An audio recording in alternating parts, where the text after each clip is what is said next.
Le score est très serré, 50-50 en réalité, avec moins de 100 voix d'avance, et les conditions dans lesquelles s'est déroulée la fin de la campagne, et la journée ou la nuit des résultats, font une ardente obligation à Jean-François Copé de rassembler tout le monde.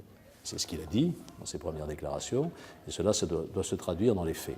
Je n'utiliserai pas le mot de fracture. Il y a des différences, nous le savions avant, parce que l'UMP a été précisément constitué sur la base de ces différences. Ça n'a jamais été une formation monolithique, le RPR non plus d'ailleurs, mais ça c'est une autre histoire.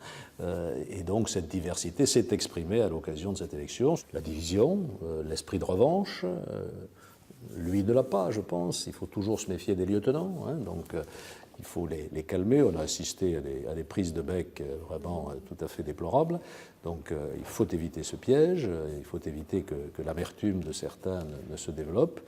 Et puis le second piège, ce serait de ne pas tenir compte de la sensibilité des militants